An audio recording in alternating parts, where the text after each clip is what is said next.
Salut! Aujourd'hui, j'ai envie de vous parler d'un ordinateur japonais, le PC-98. Il faut savoir qu'au Japon, des marques comme Atari, Commodore, Sinclair n'ont jamais percé. Ce qui fait que dans les années 80, vous aviez un ordinateur du coup qui était plébiscité là-bas, qui était le MSX, et dans les années 90, ce sera le PC-98, le FMTON et le Sharp X68000 qui vont être sur le podium. Donc en termes de catalogue, le PC-98 disposait d'un catalogue 3 fois plus important en fait que celui de ses deux concurrents directs. Créé en 82 et mis à jour jusqu'en 2003, il avait la réputation de proposer beaucoup de shooters en fait sur son ordinateur en termes de jeux vidéo, mais également beaucoup d'éroges. Les éroges en fait c'est ces jeux de drague japonais où tout le monde y passe, la sœur, la cousine, la mère, dans une grande fête sur la consanguinité. Ce genre de jeu en fait, draguer des nanas, hétéro en plus toujours, avait le leitmotiv de ce genre de jeu, c'est finalement les images que vous voyez. Oh mon dieu, toutes les poses que je prends, justement, je monte ma culotte, puis après du coup ça va plus loin, il peut y avoir aussi des scènes de viol, tout ça, donc c'est le côté c'est abject en fait du genre. Mais du coup, si je vous parle du PC-98, clairement c'est pas pour vous vanter ce type de jeu, c'est parce qu'à côté de ça, vous aviez aussi d'autres jeux du coup plus intéressants que je vais vous présenter. Donc le premier, Dead of the Brain, est une visual novel. Une visual novel, en fait, c'est un jeu vidéo interactif. En fait, c'est un petit peu comme un livre, c'est-à-dire que vous avez beaucoup de texte, vous êtes assez passif. C'est un genre de jeu très calme, très sympa. Là, les 3 jeux que j'ai choisis, en fait, sont assez horrifiques. Ils foutent les jetons. Donc, du coup, si vous n'êtes pas trop fan de ce genre de jeu, vous pouvez passer votre tour, je comprendrai, il n'y a pas de souci. La chose à noter, c'est que du coup, aucun jeu du PC-98 sont sortis en anglais et encore moins en français. Il y a quelques traductions du coup qui ont été faites ces dernières années, donc en français, sauf erreur de ma part, il y a toujours pas un seul jeu en fait PC-98 traduit en français. Par contre en anglais, voilà, j'en ai sélectionné 3. Donc le premier, vous voyez, vous avez des icônes sur la gauche, sur la droite, qui vous permettent d'interagir directement avec votre environnement. On est sur un jeu horrifique, Dead of the Brain, la mort du cerveau. C'est un jeu de zombies en fait. Vous jouez le rôle d'un gars à Tokyo, ami d'un professeur, qui apprend du coup que la ville est infestée de zombies. Donc, comme dans toutes les histoires de zombies, il va falloir du coup se confiner, trouver des survivants. Donc le concept visual novel, en fait, le plus connu, vous connaissez peut-être du coup Snatcher de Kojima, l'auteur de Metal Gear. Le concept, en fait, c'est de faire le tour de toutes les possibilités possibles, en fait. C'est-à-dire vous devez tout regarder, voire regarder plusieurs fois, vous regardez un truc, vous regardez un autre, vous retournez voir le premier truc, parce qu'il y a peut-être, avec la somme d'infos, des choses qui ont changé. Pour tous les jeux que je vous présente, de toute façon, après je vous montrerai d'autres vidéos plus tard, dans lesquelles je vous donnerai les liens vers les patchs, comme ça vous pourrez vous faire la main. Celui-ci est très beau en fait. Il est sorti par Fairy Tail.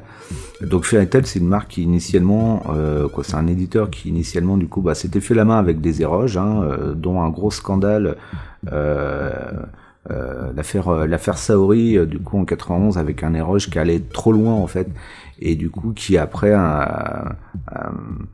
il y a un comité de censure du coup qui s'est créé, c'est pour ça que du coup après c'était un peu plus encadré, mais là c'est un de ses premiers essais dans un jeu sans cul, c'est-à-dire que là il y aura quelques boobs, mais vraiment pas de quoi fouetter un chat. C'est vraiment pas le leitmotiv en fait de l'histoire. Le leitmotiv de l'histoire, c'est l'histoire, c'est cette invasion de zombies, tout ça, mais c'est pas de la culotte, clairement. Une suite est sortie l'année suivante, elle a l'air un peu moins bien, j'ai pas essayé parce qu'il est uniquement en japonais, mais le jeu du coup est aussi parsemé de petites séquences comme ça, en tir, parce qu'on doit aussi dégommer des zombies. Ça dynamise un petit peu le truc, c'est pas punitif, c'est pas très dur, il n'y a pas besoin d'être un ninja du coup pour réussir à passer ces étapes, vous pouvez les passer d'un coup. Que dire d'autre? Oui, le jeu est franchement beau. Puis les graphismes, les personnages et tout ça. C'est super beau. D'ailleurs, si vous avez l'œil, vous devez trouver qu'il y a une petite ressemblance entre la nana là sur l'écran et des personnages d'animé. Bah c'est pas un hasard, parce que le chara design en fait du jeu a bossé aussi sur 3 licences d'animé, Amei Goddess, Armitage 3 et Onegai Teacher. Donc voilà, il maîtrisait son sujet. Tous les environnements sont beaux, pas que les visages des personnages, mais aussi les décors. Des fois, on a des décors confinés, comme dans les éroges, la chambre d'étudiante et tout ça. Mais des fois, vous voyez, là, on est dans une chambre d'hôtel là. Là, c'est confiné, c'est beau, mais il y a aussi des environnements, du coup, un peu plus extérieurs. Et c'est pareil, tout est beau. Quoi, chaque écran est magnifique, et puis il y a une ambiance, il y a aussi, pour nous occidentaux, il y a aussi une couleur locale très sympa en fait dans ce genre de jeu, où on trouve un petit peu au travers des discussions, au travers des déplacements, des environnements en fait typiquement japonais, qui jouent un grand rôle en fait dans le dépaysement. C'est ce qu'on vient chercher dans ce type de jeu. Les visual novels existent toujours. À l'époque, c'était pas c'est un dérivé, les visual novels, c'est un dérivé des jeux de drague, mais sans l'aspect graveleux dégueulasse.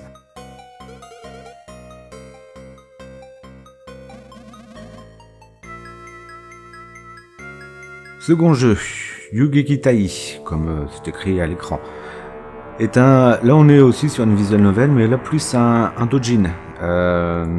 Donc déjà, initialement, le jeu est sorti en 97, il a été traduit en 2010. C'est un jeu de TKO Soft, qui est une boîte qui faisait des doujins. Donc les doujins, en fait, c'est du homebrew, c'est du jeu amateur. Généralement, c'est par petite équipe. Là, par exemple, sur le jeu, ils étaient 2.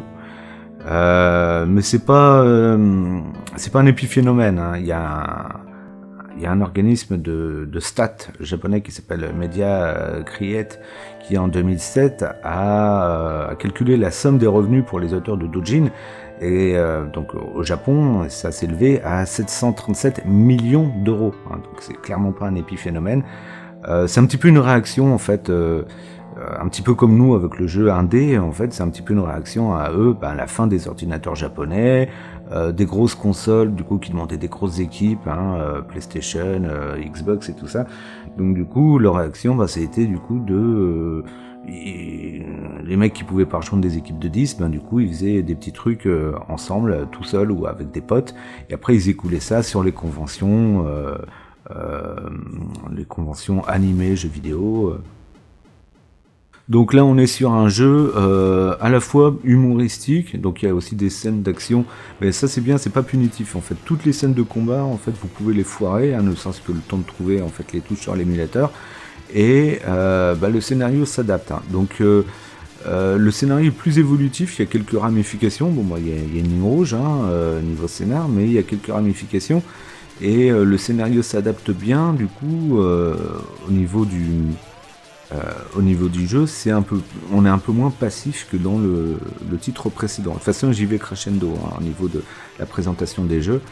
Là, l'idée en fait, c'est un groupe de jeunes collégiens, un petit peu turbulents, qui vont être confrontés à un démon millénaire qui veut revenir sur Terre.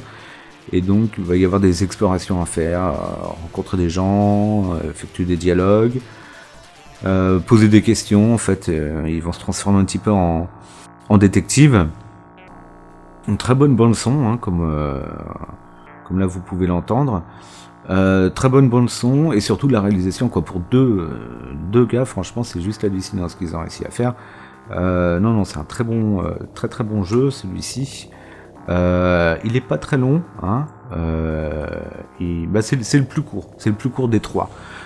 Il est pas très très long, mais c'est pareil. Là, je parlais tout à l'heure de couleur locale. Sur le précédent jeu, en fait, c'était un petit peu, moi ce qui m'a gêné, c'est un peu, il n'y a pas de replay value en fait.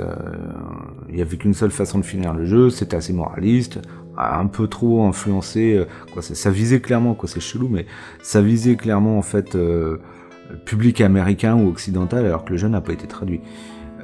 Ici on est clairement dans de la couleur locale, donc du coup pour l'immersion moi je préfère en fait, je joue un jeu japonais sur PC 98, je veux pas retrouver une histoire comme je peux retrouver dans les grosses productions américaines. Là clairement c'est pas le cas, là on est vraiment sur quelque chose de très japonais, de très japonisant même au niveau des références, au niveau des passe-temps, des mœurs, des dialogues, des relations entre les individus. Cette histoire de base, au niveau démonologie, là on est vraiment sur quelque chose de beaucoup plus asiatique. Donc voilà, moi ça m'a plu, moi c'est vraiment ce que je recherchais en fait dans des visual novels, c'est vraiment de la couleur locale aussi. Je voulais pas non plus un truc arrangé à la sauce occidentale, je voulais vraiment de l'immersion à 200% à la chaîne mou. Bon bah là voilà, on est dedans, là c'est l'immersion complète. On est assez passif, mais c'est le jeu, c'est le genre qui veut ça, c'est la visual novel qui veut ça, le fait qu'on soit assez passif finalement dans ce type de jeu, où on doit... le gros du jeu, en fait, le gros du gameplay, c'est de lire des descriptions, lire, c'est beaucoup lire en fait. Et tout ça c'est en anglais, mais c'est de l'anglais... soft, je suis pas bilingue, loin de là, et pourtant j'ai réussi à les finir. Donc il n'y a pas besoin non plus d'avoir un anglais de ouf pour réussir à jouer à ces jeux. Le troisième, Peretemeru. Celui-ci, bon moi c'est mon préféré, c'est mon coup de cœur, je l'adore. Donc là on est sur encore un doujin, sorti en 98. Celui-ci a été traduit en 2014 par Memories of Fear, un site en fait de fans de jeux à la Corpse Party. Corpse Party, en fait, si vous connaissez des Détective Conan par exemple, c'est toutes ces histoires en fait de gamins qui se retrouvent prisonniers dans des écoles avec des fantômes, des trucs genre Ring et tout ça. Des ambiances pesantes, des thèmes graves. Là, par exemple, il y a des thèmes, il y a le viol, il y a le suicide. L'idée, en fait, c'est que on joue un groupe de lycéens qui visitent une pyramide en Égypte, et on va tomber sur un professeur et son assistant. On va leur filer un coup de main, et de fil en aiguille, on va se retrouver malgré nous plongé dans une histoire de malédiction. C'est-à-dire que tous nos personnages, tout le monde va être maudit. Et la malédiction va s'appuyer en fait sur des histoires mal digérées du passé pour tâcher d'avoir chaque personne les unes après les autres. Là on est sur un système de combat. Vous voyez la représentation, là on n'est pas sur la visual novel, là on est plus sur du RPG light, c'est-à-dire qu'il y a des systèmes de combat. Il y a quelques combats, il y en a certains vous pouvez les foirer, le scénario s'adapte. Il y en a d'autres du coup, faut les remporter, mais c'est pas du combat dense à la Final Fantasy. C'est juste un petit peu de bon sens, on part pas tout seul, sans armes, on se soigne quand on est blessé, si on fait une attaque ça marche pas, on choisit autre chose. Voilà, il n'y a pas besoin d'être un gros rôliste pour placer ces étapes-là. Ça, c'est vraiment pour dynamiser le truc. Mais le tout, en fait, c'est vraiment de l'exploration. Et puis surtout un gros travail. Là, en termes de replay value, c'est un truc de fou parce que vous avez une dizaine de persos. Vous pouvez terminer le jeu quel que soit le nombre de persos que vous arrivez à sauver, vous terminez le jeu. Moi par exemple j'ai réussi à finir le jeu avec 2 survivants, clairement. Je suis pas la personne avec qui il faut aller dans des histoires pareilles, dans des histoires de survie sur qui il faut compter, parce que du coup je les ai tous fait crever. Mais sinon vous pouvez tous les sauver en fait. Il y a tous une technique, du coup en discutant avec eux, en essayant de comprendre du coup qu'est-ce qui s'est passé. Donc beaucoup de dialogue aussi en fait. C'est aussi l'intérêt du jeu. Et sur celui-ci, une musique, vous entendez une musique d'ambiance, mais flippante à souhait. Le jeu est super flippant. Il a reçu une chier de prix. C'est la raison d'ailleurs pour laquelle, en fait, il a été traduit, même si c'est juste un doujin. C'est parce qu'il a reçu énormément de prix dans des classements, dans des tops et tout ça. Il a vraiment eu un énorme succès. Ils étaient que 2 aux commandes, pareil que le précédent, que 2, mais ils ont fait un travail de ouf. En termes de durée de vie, il est très long quand même, très long.